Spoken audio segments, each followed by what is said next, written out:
ఆడియన్స్‌ని కూడా తప్పుపట్టేటట్టు లేదు కదా సార్. లేదండి. ఆడియన్స్ తప్పు లేదండి. హ్మ్. ఆడియన్స్ ఈ రోజు కూడా ఎంత ఓటీటీ వచ్చినా బాగుంది అన్న సినిమాకి థియేటర్‌కి థియేటర్‌కి అంతే. వస్తున్నారండి. హ్మ్.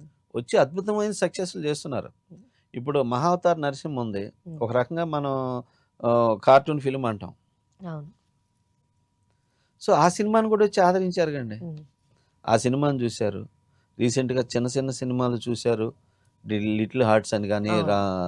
'రాజు రాంబాయ్' అని గాని, ఇట్లాంటి సినిమాలన్నీ చిన్న సినిమాలు ఇయన్నీ ఆదరించారు థియేటర్‌కొచ్చి. హ్మ్. థియేటర్ కలెక్షన్స్ బాగున్నాయి.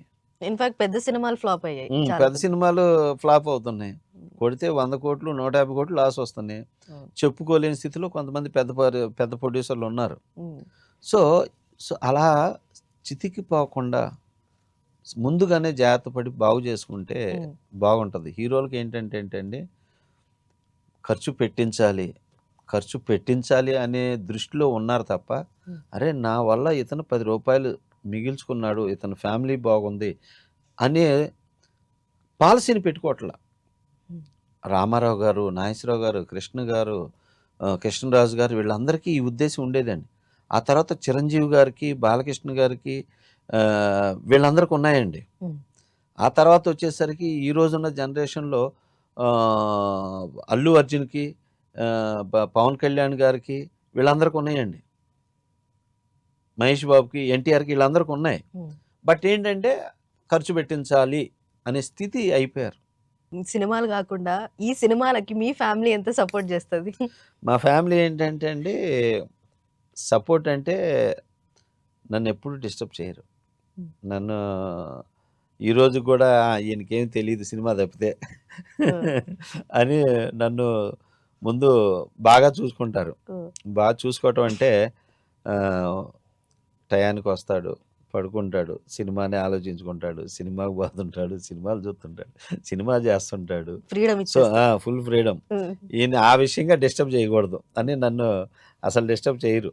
హ్మ్. ఇక ఈయన సినిమా తప్పితే ఇక రెండో ప్రపంచం తెలియదు.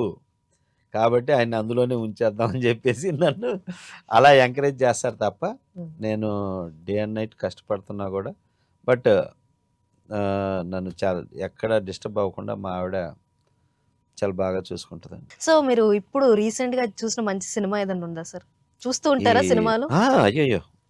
థియేటర్‌కెళ్ళే చూస్తా. హ్మ్. ఓటీటీ అని ఓటీటీలో చూడను. ఆహ్, లేదా ఇది ఫైర్సీలో చూడాలని అసలు చూడను. హ్మ్. థియేటర్‌కెళ్ళే చూస్తా. ఈరోజు నేను ఈ మధ్య కాలంలో చూసిన సినిమాలు 'Dhurandhar' super film.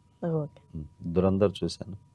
Excellent film. అట్లని ఇంకా సినిమాలు చూస్తా ఉంటా. చాలా చిన్న సినిమాలు చూస్తా, పెద్ద సినిమాలు చూస్తా, పెద్ద హీరోలయి చూస్తా, అన్నీ హ్మ్. చూస్తా ఓకే. థియేటర్‌కెళ్ళి. ఓకే. మీకనిపిస్తదా పాన్ ఇండియా జేయాలి నేను గూడా అని?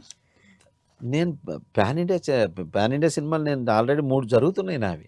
ఓకే. 3 జరుగుతున్నాయండి. ఓకే. సార్ ఆ ప్రాజెక్ట్స్ గురించి జెప్పండి. మాకు వినాలనుంటది. ఒకటి 'వరదరాజు గోవిందం' అనే సినిమా అండి. ఓకే. Pan India movie. అది కృష్ణుడి మీద తీశాను సినిమా. ఓహో! కృష్ణుడి మీద. తర్వాత 'దో కమీనే' అని మా పిల్లలిద్దరిని పెట్టి తీస్తున్నాం. హుహు. Pan India movie. అంటే ఒక షోలే, ఒక 'త్రిబుల్ ఆర్' ప్యాటర్న్. ఈ ఆహా! ప్యాటర్న్‌లో ఉండే ఒక ఫిల్మ్ అనమాట. అంటే ఓకే. ఇద్దరు హీరోల మీద. బట్ ఇద్దరు కొత్త పిల్లలే, నా పిల్లలే ఇద్దరు. అలాంటి ఒక ఫిల్మ్ చేస్తున్నా. Extraordinary subject main. అలాగే మళ్ళీ నేను చేసిన 'వరదరాజు గోవిందం' గూడా ఒక ఈ మధ్య కాలంలో ప్రతి వాళ్ళు, ప్రతి హిందువు గర్వపడే ఫిల్మ్ ఇది. హుహు. భారతదేశం గూడా గర్వపడే ఫిల్మ్ అవుతుందనమాట. ఓకే. అలాంటి ఫిల్మ్ 'వరదరాజు గోవిందం.' తర్వాత 'రామజన్మభూమి' అని చేస్తున్నా. హ్మ్. అది కూడా అనమాట. ఈ 3 పాన్ ఇండియా మూవీసే జరుగుతా ఉన్నాయి. ఓకే.